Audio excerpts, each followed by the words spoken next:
भाई घड़े दिना में आया। मेरे यार सुदामा रे भाई घड़े दिनों में आया। मेरे यार सुदामा रे भाई घड़े दिना में आया। बता मेरे यार सुदामा रे भाई घड़े दिनों में आया। इस रानी की बात बता दे, सब बच्चों का हाल सुना दे। इस रानी की बात बता दे, सब बच्चों का टूटे की बार सुदामा रे भाई घड़े दिना में आया। बता मेरे यार सुदामा रे भाई घड़े दिनों में आया। मेरे भाई घड़े दिना में आया। मेरे भाई घड़े दिनों में आया। मेरे भाई घड़े दिना में आया। मेरे भाई घड़े दिनों में आया। बता मेरे यार सुदामा रे भाई घड़े दिना में आया। बता मेरे यार सुदामा रे भाई घड़े दिनों में आज कहते हैं अपने बचपन की बात बताओ। विवाह हो गया, बच्चे सब ठीक है, सुदामा जी तुम्हारा आशीर्वाद है, सब चकाचक। कहने लगे तो तुमने विवाह में नहीं बुलाए, विवाह में बुला लेते दादा कि तेरा विवाह ना भयो। हाँ दादा विवाह तो है गयो है, लेकिन हमारे विवाह में कमु कार्ड ना छपे, चिट्ठी ना छपी। अगर चिट्ठी छपती तो दादा सबसे पहले कार्ड तुम्हारे लिए आता, इसलिए कार्ड नहीं छपे दादा। कोई बात नहीं, अब आ गए हो तो आशीर्वाद देकर जाओ। आज भाभी ने कुछ हमारे लिए भेजा होगा कि नहीं लाला कुछ नहीं दिया? नहीं कुछ तो दिया होगा। आज भगवान के यहाँ चप्पल भोग पाए हैं और दाखन जाकर कंठ धर्मा के दाख खट्टी फेंक देते हैं। आज विचार करने लगे यहाँ अंदोल बताऊंगा, अक्षर बताऊंगा, ताक में दबाने लगे। भगवान समझ गए मेरा मित्र शर्मीला है, बताएगा नहीं, इसलिए कांख के पास भगवान पहुंच गए। जो हाथ को दबाया तो उसमें से अक्षत निकल पड़े, कंदुल की पोटली निकल पड़ी। आज भगवान कहते रहे दादा भाभी ने तो अक्षत भेजे हैं। अक्षत दान का अर्थ होता है जो तंदुल चढ़ाता है भगवान को, उनका पुण्य अच्छा हो जाता है। तो आज एक मुट्ठी अक्षत खाए, चावल खाए हैं, एक लोग का जो सुख है वो सुदामा को देता हूँ। दूसरी मुट्ठी चावल खाए, 2 लोग का सुख है वो सुदामा को देता हूँ। जैसी तीसरी मुट्ठी अक्षर की भरी, आज हाथ पकड़ लिया रुक्मिणी ने, 3 लोग दे दे हुए तो 16,108 रानी 10 बेटा, ये सब कहाँ जाएंगे? आज जैसे हाथ पकड़ा है। तो आज सुदामा जी कहते हैं हरे कृष्ण ज्यादा मत का, रुक्मिणी ठीक कह रही है, 2 मुट्ठी कच्चे चावल खा लिए, ज्यादा चावल खाओगे पेट खराब हो जाएगा, कच्चे चावल पेट में भूल जाएंगे, बीमार हो जाएगा, इसलिए ज्यादा मत खा। ठीक है दादा तुम कह रहे हो तो नहीं खाना।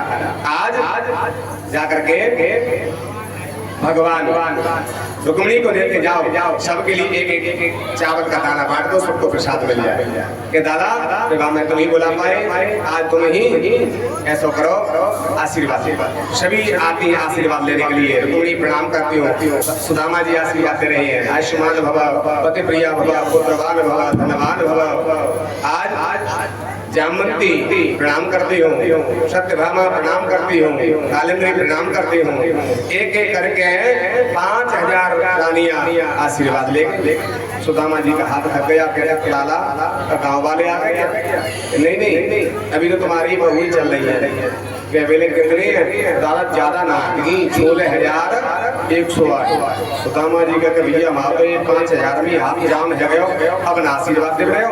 अगर थक गए तो ये सबको देना है, अब नहीं हमको आशीर्वाद दे। कन्हैया कहते दादा अब तो तुम्हें लड़ाई कराई, आज ये दे दो, आज नहीं दोगे, लड़ाई हो जाएगी, झगड़ा हो जाएगा। भगवान कहते हैं तुम झगड़ा कराओगे क्या घर में? कहने लगे सुदामा जी ऐसा कर, जे तेरी अर्धांगिनी तो तू इनको अर्धांग, इसलिए तू वही ले ले, और जो पति को पुण्य मिले पत्नी पे आदो पहुंच जाए, संबंध पे पहुंच जाए, जितनी पत्नी हो तू ही ले ले। तो आज भगवान कहते दादा थक गए हैं, द्वारकाधीश ही प्रणाम करते हैं। और प्रणाम करके भगवान ने दोनों हाथ से सुदामा जी ने भगवान को आशीर्वाद दिया। और सुदामा जी कहते लाला तेरे दर्शन है गए, बहुत अच्छा लगा, अब हम चलते हैं। जैसे ही कहा दादा और रुक जाते, नहीं अब तो चलेंगे। तो आज चलने लगे। भगवान का ठीक है दादा चले जाओ। आज जाकर के चल दी, मुट्ठी बना के हाथ में चल दी, कुछ दिया नहीं कि जी देगा तो लेंगे नहीं, मांगेंगे नहीं। सुदामा जी अपने चले गए बाहर। कुछ दूर जाकर के कहा दादा ऐसे चले जाइयो, वहां से ऐसे दोनों मुट्ठी खोल नहीं, लगता है हम सोच रहे हीरे होंगे, करोड़ों के हो जाएंगे, अकेले में देगा, कुछ नहीं दिया कि दादा आशीर्वाद दे। कहने लगे अब इनके लिए आशीर्वाद काय पे दें, कुछ देव तो मैं होता ना, लेकिन लगता है इसको ध्यान भूल गया। कह रहे तेरे भाभी ने कहा था कि जब जाओ हमारे घर के एक संदेश दे दिए। क्या वो कहते हैं एक मास दो पक्ष में दो एकादशी हो, और मेरे घर गोपाल जी नित्य एकादशी हो। एकादशी का अर्थ है हमारे घर में, और के घर तो महीना में 2 एकादशी होते हैं, कृष्ण पक्ष में शुक्ल पक्ष में। मेरे घर में तो रोज एकादशी है, जल से ही रह रहे महाराज। सुदामा जी से भगवान कहते कह दियो भाभी दे कि मैं संदेश दे दियो। क्या कि भाभी ने कह दियो कि होनी की सो है गई आगे होनी नाय, और तेरे घर भाभी जी अब नित्य द्वादशी होए। एकादशी को तो उद्यापन है गो, अब कह दियो रोज द्वादशी होगी। द्वादशी को अर्थ जानता क्या? रोज घी के पुआ, जैसा कल गुरु महाराज के जहाँ घी के पुआ बने, रोज घी के पुआ खावे और कमी नहीं आएगी। एकादशी तो पूरी है। मेरे पास आ गए, जब भगवान के पास चरणों में गुरु के चरणों में जुड़ जाते हैं तो एकादशी के तो उद्यापन हो जाते हैं, और घर में रोज घी के पुआ खाएं तो कमी नहीं आती है। लेकिन सच्चे मन से गुरु के चरणों में भगवान के चरणों में जुड़ जाते हैं तो कभी उस घर में गरीबी नहीं आती। जाओ कह देना रोज जाकर के पुआ खाएं, अब तो होनी सो तो हो गई आगे होनी ना आए, और तेरे घर भाभी जी नित्य द्वादशी रोज द्वादशी होगी, चकाचक घी के पुआ खावे, कभी कभी नहीं आती। लेकिन उसे नहीं कहा, संदेश ही बताया। सुदामा जी कह रहे हैं भगवान आशीर्वाद दो दादा। अब कहे दौलो तो कछु होतो ना ने, आशीर्वाद का डारन तक लटक रहा है, जब कछु देगो तभी तो कछु मिलेगा। जो सुदामा जी के चरणों में मूड रखा भगवान द्वारकाधीश ने, दोनों हाथ सुदामा जी रख दे, जा जैसो दे तैसो पावे, जैसो देगो तैसो तो मिलेगा। तो भगवान ने 2 मुट्ठी चावल खाए, 2 लोग सुदामा जी को दे दिए थे।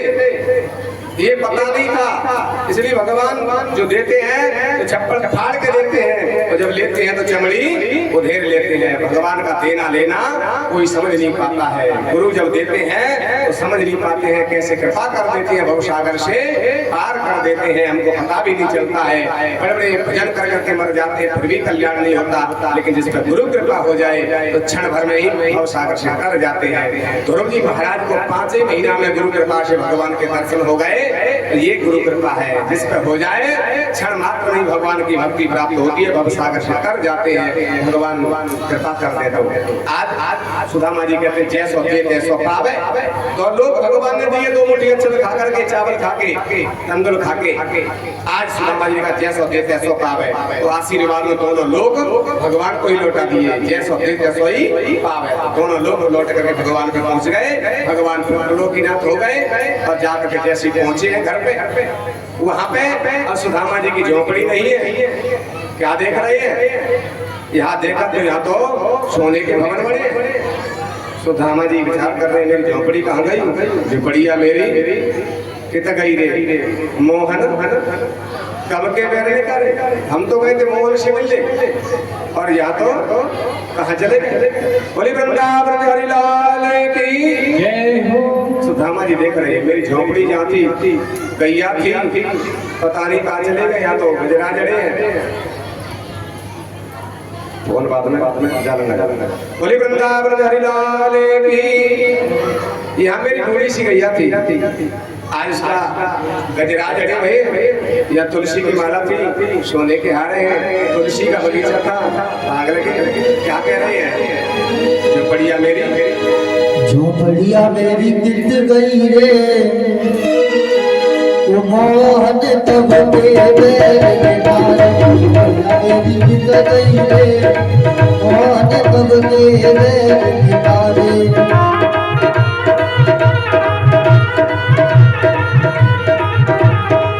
मोहन तब के मेरे तारे, मोहन तब के बैर निकारे झोपड़िया मेरी कितना गई रे अनकव के बैर निकारे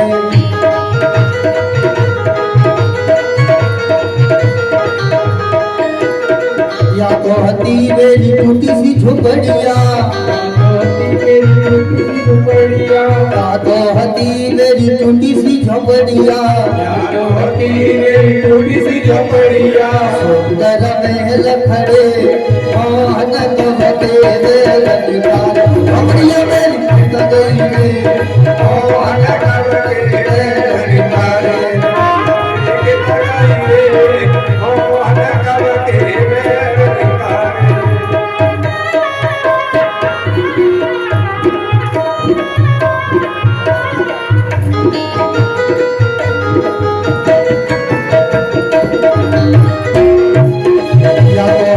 मेरा तुलसी को बिरवा तो मेरा तुलसी को बिरवा सुंदर वृक्ष खड़े मोहन कवते बैर निकारे मरिया मेरी कित गई रे मोहन कवते बैर निकारे झोपड़िया मेरी कित गई रे मोहन कवते बैर निकारे या तो हती मेरी कपिला गैया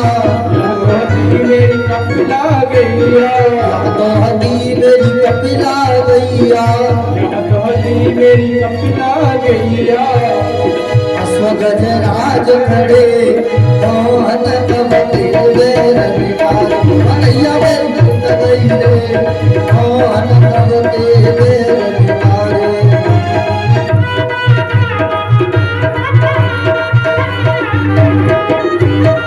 या तो हती मेरी तुलसी की माला या तो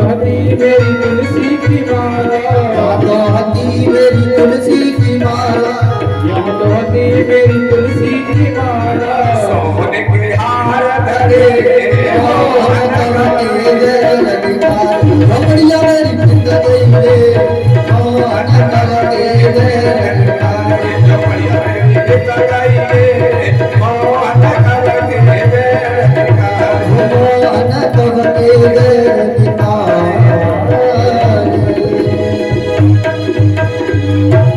सुदामा जी कह रहे हैं झोपड़िया मेरी कित गई रे मोहन कब के बैर निकाले देख रहे थे तब तक सुशीला आ गई 16 श्रृंगार बार है आभूषण और ऊपर से नीचे तक सजी धजी हुई है 16 श्रृंगार बार है आभूषण पहन आज जैसे देखा अरे लगता है पहचान नहीं पा रहे पतिदेव सुशीला बुलाने के लिए आई थारी लेकर के आरती की आई सुदामा जी लग रहा है कोई महारानी आ रही है मंदिर जा रही होंगी सुदामा जी बगल को है गए निकल जाएंगे भैया दास दासियां संग में है जो देखो ये तो सुदामा जी के सामने खड़ी हो गई सुशीला अरे महाराज क्या पहचाना नहीं अपने मित्र के द्वारका मेले में गए क्या अपनी पत्नी को भूल गए सुशीला को सुशीला तब जाके सुदामा ने देखो अरे सुशीला जी इतना कहने लगे अरे सुशीला तेरा दो चुटीला कहाँ तो फटी फटाई धोती सी के पहनते हैं अब तो ऊपर से नीचे पीली है गई है तो कहने लगे कि मेरे भाई मेरे देवर की तो कंचन छाने छही घर की टूटी झोपड़ी थी जिंदगी में लेकिन मेरे द्वारकाधीश देवर की कृपा है गई है तो आज सोने के भवन और ऊपर से नीचे पीली है ये भगवान की कृपा है जब भगवान की कृपा हो गए तो चकाचक पहले मरी मराई सी होती जब पैसा आता है तो जी तो अपने आप ही बढ़ जाता है फिर नीचे चला जाता है तो महाराज ये तो भगवान की कृपा है ये कृपा भगवान की द्वारकाधीश की आज चकाचक तो भैया तो कृपा भैया मैं तो एक अधेली ना दो दक्षिणा में और तो खुश होने को मेले दे दो इतने दास दासियां सेवक दे दे इतना काय को मांगो तेरे कि मैं न कुछ न मांगो जब मांगेंगे तो इतना ही मिलेगा भगवान से तो नहीं मांगोगे तो अपने हिसाब से देता है क्योंकि भगवान के 1000 हाथ है हजारों हाथों से देता है तो आज हम 2 हाथ वाले क्या संभाल पाएंगे लेकिन हमारी बुद्धि छोटी है हम रोज रोते भगवान दे भगवान हमारे तो दूर कर दो बीमारी दूर कर दो मोला को ब्याह है जाए मोड़ी को ब्याह है जाए रोज रोता ही रहता ही भगवान कहे रोने की आदत है रोन दे कुछ जो ज्यादा रोत होता है भगवान ध्यान नहीं देते, जो कभी नहीं मांगता है भगवान उसको अपने स्तर पे देते हैं। जो भगवान की सेवा करता है, भजन करता है, कभी नहीं मांगता है तो भगवान अपने स्तर पे देते हैं, गुरु अपने स्तर पे देते हैं। जो नहीं मांगता है, मांगने वाले को उतना ही मिलेगा, लेकिन बिगड़ मांगने वाले को मिलता है, दुनिया में उसका नाम हो जाता है, यश मिल जाता है। और क्या चाहिए, पैसा तो यहीं आया यहीं पड़ा रह जाएगा, दुनिया में नाम हो जाए और फिर ऐसा नाम करके जाओ। कबीर दास जी कहते हैं, कबीरा जब हम पैदा हुए जगत हंसे हम रोए, ऐसी करनी कर चलो कि हम हंसे और जग रोए। जब हमारी मृत्यु हो लोग हमारे लिए याद करें, क्या बढ़िया आदमी था ये, मरना नहीं चाहिए था, ऐसे याद करे। बस यही सबसे बड़ा धन है। और तो जो भी यहाँ मिला है सब यही नष्ट हो जाएगा, कुछ भी साथ जाने वाला नहीं है। जब धन यही पड़ा रह जाएगा, कुछ भी हाथ नहीं जाएगा, हथेली भी साथ नहीं जाएगी, कुछ नहीं जाएगा। आज महाराज हमने नहीं मांगा, सुशीला कहती है, तो क्यों इतना लिया, थोड़ा ही ठीक है, आज हम नहीं चाहिए, लौट के चलने लगी। भगवान प्रकट हो गए, सुदामा जी मेरा मान लो, अपना मत मानो, अपना मानोगे धन घर परिवार तो तुम्हें अहंकार आ जाएगा, और भगवान का प्रसाद समझोगे कभी अहंकार अभिमान नहीं आएगा। गुरु प्रसाद भगवान का प्रसाद मान के रख लो, कभी तुम्हारे अहंकार नहीं आएगा, तो तुम्हारा यश सद्बुद्धि बनी रहेगी। आज भगवान कहने पर द्वारकाधीश वहीं रुक जाते हैं। द्वारकाधीश के कहने पर श्री रामा जी प्रेम से निवास कर रही है। आगे चल के भगवान ने कुरुक्षेत्र में जाकर के निवासियों से मिले, यशोदा मैया से मिले और अपने पुत्रों को समझाया, और जाकर के आगे चल करके अर्जुन के साथ अपनी बहन सुभद्रा का विवाह करवाया। सुभद्रा का विवाह हुआ और से उनके पुत्र अभिमन्यु, अभिमन्यु के पुत्रा से विवाह हुआ, उत्तरा के पुत्र हुए राजा परीक्षित। सुखदेव जी कहते हैं महाभारत से ये कथा प्रारंभ हुई थी 13 तारीख को, आज 20 तारीख हो गई, और महाभारत में जाकर के यहाँ सुखदेव जी ने कथा पहुंचा दी। राजा परीक्षित से ही कथा आ गई है। कथा कभी पूरी नहीं होती है, कथा और मठा जब कितना बढ़ाते जाओ, जैसा समय होता है उसमें चलती रहती है। इसलिए समय के अनुसार जो 9 दिन की कथा थी, कल का भंडारा है, 8 दिन पूरे हो गए। समय के अनुसार गुरु महाराज की कृपा से जैसा समय मिला हमने आपके लिए कथा श्रवण कराई है। आगे चल करके राजा परीक्षित तुम्हारे जन्म हुआ, जन्मोत्सव मनाया, भस्मासुर की कथा, नव योगेश्वर संवाद है 11 स्कंद में, और दत्तात्रेय जी के 24 गुरुओं से ज्ञान लिया है। गुरु जीवन में एक होता है, एक है साध है सब सद है, सब साध है सब जाए।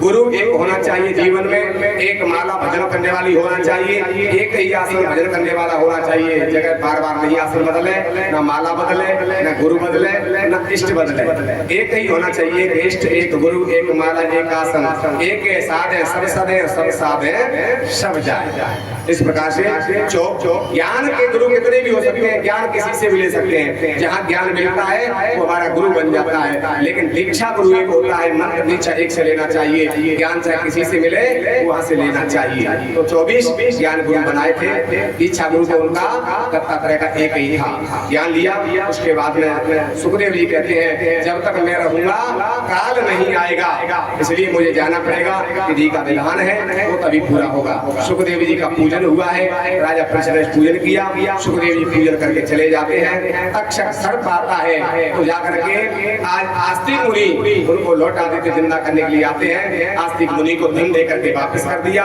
जाओ विधि के विधान को मत डालो। राजा परीक्षित की इतना ही समय है, अब इनको अधोगति नहीं जाएंगे, गुरु कृपा हो गई है। राजा ने पूछा था सुखदेव ने, क्या तुम मरोगे? कि महाराज जिसका जन्म नहीं हुआ है उसकी मृत्यु नहीं है, आत्मा तो अजर अमर है। ये शरीर छूट जाता है, जैसे पुराने कपड़े बदल देते हैं ऐसे ही शरीर छूटता है, आत्मा कभी नहीं मरती है। इसलिए उनको ज्ञान हो गया मेरी मृत्यु कभी नहीं होगी, ये तो शरीर है, शरीर बदलता रहता है कपड़े की तरह, इसलिए मेरी मृत्यु नहीं है। आज जाकर के ज्ञान दे करके आज सुखदेव जी चले गए।